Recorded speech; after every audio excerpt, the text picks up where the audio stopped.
do you know that akhirah has become your number one? There was a wali, he got the news, he was a businessman, he had tijara and ships and products, and one of his, somebody came and told him, gave him some news in his ear. And he looked down like this, and he looked up, smiled and said, Alhamdulillah. Then the same person came and gave him news. The second time, what did he tell him? He said, the first time your ship sank. So he looked down, looked up, said Alhamdulillah. Then he came back to me and said, actually, false news, fake news. Your ship didn't crash. He looked down, did the same movement.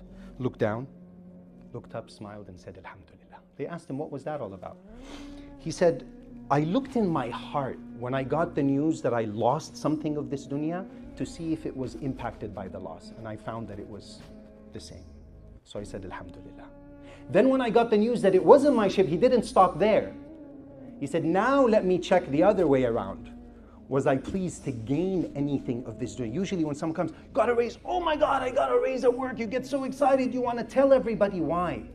Because the value of these things is in our hearts.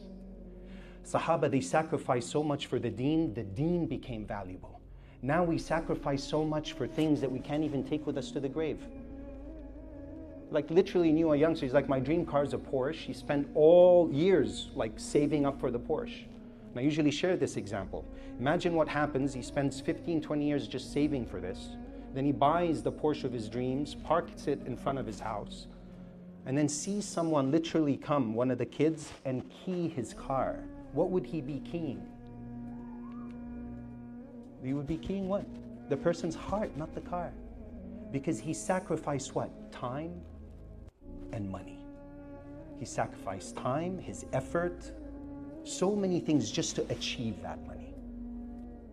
Just to achieve that car. So the value of the car is in the heart. Whatever you sacrifice, whatever you spend on, the value of that thing comes in your heart.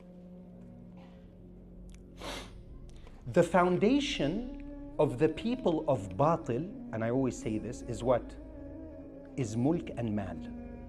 But the foundation of the people of the believers is iman and a'mal. Is iman and a'mal. So our main thing is, I remember when my father sat me down, and many of us have this, that sit down of become a doctor, engineer, or something that'll benefit you in this life. And then I asked him, I said, what's the use of the degree? He says, you go to school, you get a you study. I said, what happens? You get a degree. What happens with that degree? So you get a job.